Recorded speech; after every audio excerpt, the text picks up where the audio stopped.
En tous ses états. Il s'apprêtait à fêter ses 20 ans. Mathis a été tué ce samedi matin à Lille. Tandis qu'il traversait un boulevard, il a été violemment percuté par un chauffard qui venait de refuser d'obtempérer à un contrôle de police. Il a été interpellé quelques mètres plus loin.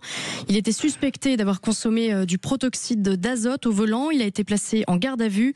Une enquête a été ouverte pour accident mortel sur la voie publique. Il faut savoir qu'en 2024, 24 900 délits de refus d'obtempérer routier ont été recensés, certains aboutissant à des accidents graves.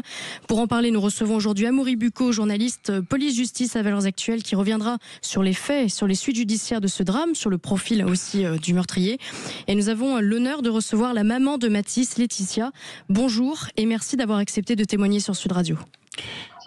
Merci Amaury Bucco d'être avec nous en studio pour parler de cette tragédie.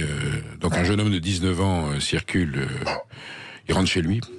Et puis voilà, il se fait tuer par quelqu'un qui a refusé d'obtempérer. Alors en fait, ça se passe vraiment en plein centre de Lille, dans la nuit de vendredi à samedi, donc la fameuse nuit d'Halloween, où quand même beaucoup de gens sortent à ce moment-là. On est boulevard de la Liberté, et vous avez une voiture qui roule dangereusement, et donc les policiers qui évidemment se disent il y a du monde. On va le contrôler. Au moment où il s'apprête à le contrôler, justement, cet homme effectivement fait un refus d'obtempérer, part encore plus vite pour fuir la police.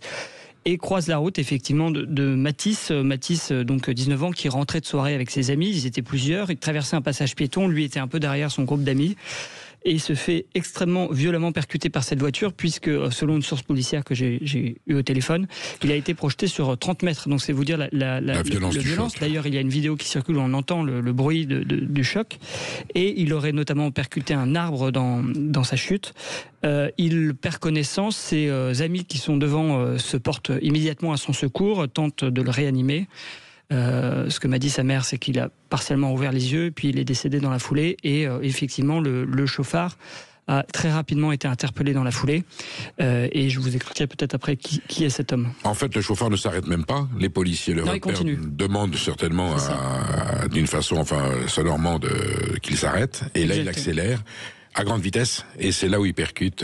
Exactement. Voilà. Donc on est dans un refus caractérisé d'obtempération. Mise en danger de la vie d'autrui. On est, je vous le dis, plein centre-ville de Lille. Donc il y a évidemment plein d'étudiants qui sortent de boîtes de nuit. Certains ont peut-être un peu bu. Enfin, vous voyez un peu le genre de configuration. Et c'est là effectivement que s'est déroulé ce drame. Voilà. On va prendre Laetitia, la maman de Mathis. Madame, on imagine non seulement votre chagrin, votre dégoût de la situation et votre colère en même temps, parce que c'est inadmissible. Vous avez appris le décès de Mathis comment ? Bonjour à tous.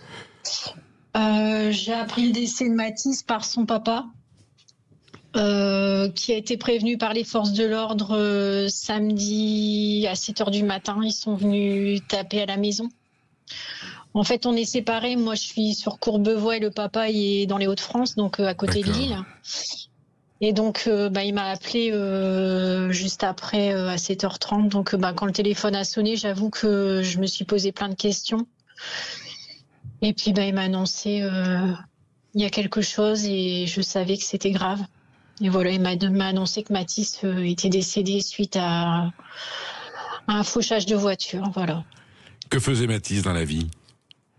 Alors Mathis était étudiant et il travaillait aussi en parallèle au McDo. Il était en coloc avec des amis. En fait, il était originaire de Arques dans les Hauts-de-France. Il était parti sur l'île depuis un mois. Donc, il venait juste de prendre une coloc avec ses amis, avec 4 amis. Et donc, il démarrait, entre guillemets, sa vie un peu d'indépendance. Et il était content parce que c'était pour lui l'occasion de montrer que il était capable de prendre son envol, en fait, même si on était là financièrement pour l'aider. Bien sûr.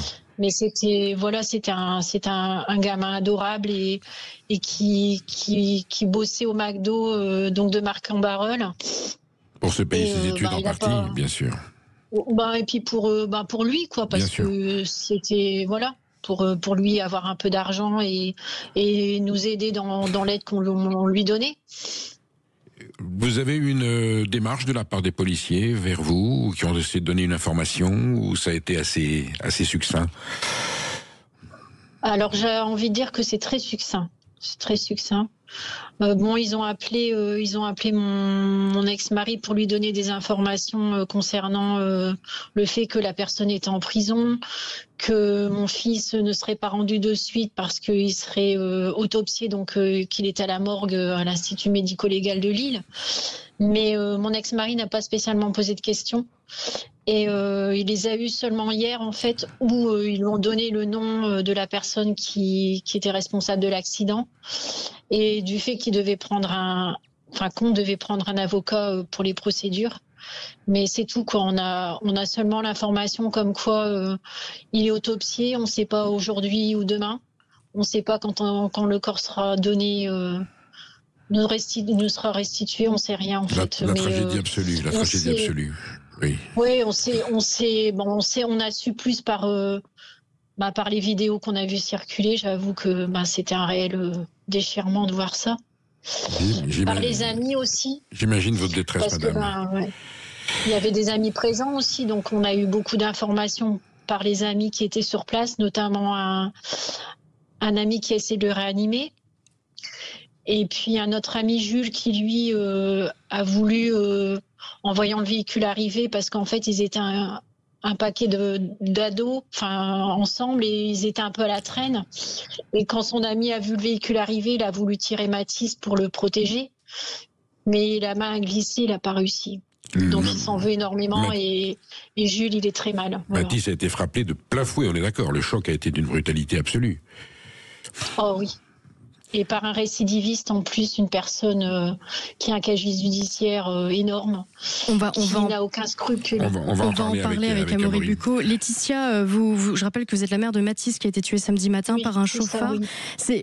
Vous êtes d'un courage et d'une force assez incroyable et assez impressionnante. Et je parle aussi pour les auditeurs qui sont sans doute assez impressionnés de vous entendre aujourd'hui sur Sud Radio. Qu'est-ce qui explique, comment vous faites en fait? Comment vous trouvez cette force aujourd'hui de témoigner? Et pourquoi est-ce si important pour vous de témoigner? C'est important pour moi. Un instant. Je vous en prie. Prenez votre temps. Amaury, c'est important pour moi. C'est important pour moi parce que déjà pour la mémoire de Mathis en premier lieu. Parce que mon fils mérite qu'on lui fasse hommage parce que c'est un enfant plein de vie. Justice d'abord et ensuite que les pouvoirs publics prennent enfin les dispositions. Parce que ça peut plus durer en fait cette injustice, cette justice qui n'agit pas, ces prisons qui ne savent pas recevoir les délinquants. Ça commence à faire beaucoup. Et puis on en a marre. J'ai envie de dire stop quoi, gouvernement, prenez les choses en main. La France n'est plus en sécurité, nos enfants ne sont plus en sécurité, nos prisons elles sont pleines et voilà. Prenez les choses en main et agissez avant que ça continue et que les choses deviennent de plus en plus difficiles à contrôler. Les récidivistes sont en liberté, ils ont des peines dérisoires, du sursis, des peines remises. Le mec, il a fait tellement de choses ignoble et il continue et aujourd'hui il tue. Demain il va tuer qui? On revient sur le profil du chauffard. Amaury, qu'est-ce qu'on sait de... Alors donc on sait qu'il a 31 ans. Alors on va dire le chauffard présumé, si on veut être rigoureux. Il s'appelle Chaoulia Abed et effectivement il a déjà 16 mentions à son traitement des antécédents judiciaires. Alors ce ne sont pas les condamnations, mais ça veut dire en jargon policier que c'est un très bon client, c'est-à-dire que les policiers régulièrement ont eu affaire à lui. Par exemple son permis... dit connu des services de police, pour utiliser l'expression consacrée. Très défavorablement connu des services de police, permis annulé d'ailleurs en 2023 et il avait été arrêté en 2024 pour conduite malgré cette suspension du permis de conduire. Mais c'est surtout un délinquant chevronné qui a fait son parcours de délinquant dans le trafic de drogue. En fait, en tapant tout simplement son nom complet sur Internet, on retrouve des articles de la presse locale comme La Voix du Nord. Et on apprend par exemple qu'en 2020, il a été condamné à 3 ans de prison, dont 2 fermes, pour avoir séquestré et violenté un homme d'une 50aine d'années. Cet homme habitait au 11e étage d'une tour dans lequel ils effectuaient leur trafic de drogue et ils avaient décidé avec des complices de se servir de l'appartement de cet homme pour faire leur trafic et cet homme était donc séquestré probablement presque torturé, j'allais dire, puisqu'on a retrouvé des traces de brûlure de cigarette. Il avait le crâne à moitié rasé, puis en fait il a réussi à s'enfuir, à échapper à ses bourreaux et à tirer la sonnette d'alarme.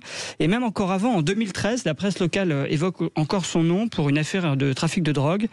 Et en 2013, donc il y a plus de 10 ans, la presse locale précisait que déjà il avait été condamné pour des faits de trafic de stupéfiants. Donc effectivement, on peut parler d'un délinquant chevronné et se demander pourquoi ce jour-là il conduisait une voiture et est-ce qu'on n'aurait pas pu empêcher ça. Laetitia, quand vous entendez ça, vous avez envie d'entendre, vous avez envie d'avoir quelle réaction de la part du gouvernement, du ministère de l'Intérieur, des autorités policières, de la justice? Bah déjà, je suis indignée, j'ai la haine, je suis en colère.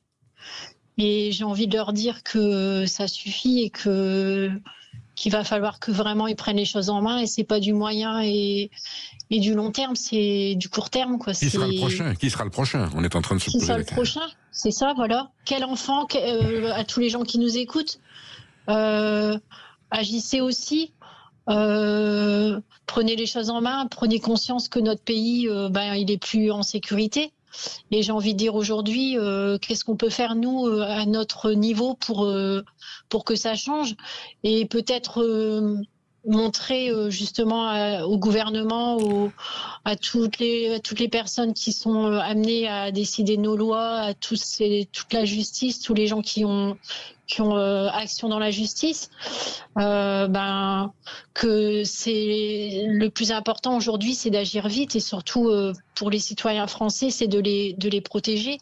Mathis avait eu ça fait un mois qu'il est à Lille. Il avait déjà eu une altercation où il a été malmené par 2 personnes sur la place de Lille où les gens avaient un couteau dans le manteau et où son copain s'est fait voler son téléphone parce que s'il donnait pas le téléphone, il savait pas ce qui pouvait lui arriver. Un témoignage de plus, évidemment, qui va. Laetitia, croyez bien que votre message est entendu, qu'on partage à la fois votre chagrin et votre colère devant cette tragédie qui pourrait nous toucher tous. C'est quelque chose du quotidien et on espère évidemment que les pouvoirs publics sauront réagir. Amaury, un dernier mot. Oui, je voulais vous faire part d'un message que j'ai reçu d'un policier justement du Nord qui me faisait part de ses interrogations et qui me faisait référence à l'affaire Naël, évidemment.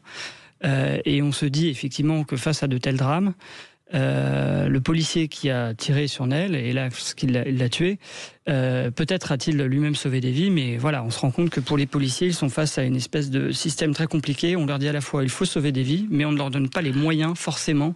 Alors là, dans le cas précis, je ne sais pas si cet homme avait mis en danger la vie des policiers, mais... Sujet très sensible auquel, évidemment, le pouvoir politique devra donner une réponse, parce que sinon, la citoyenneté va se fâcher. Merci pour votre témoignage, Amaury. Merci, Laetitia, d'avoir été à l'antenne sur nous, sur Sud Radio.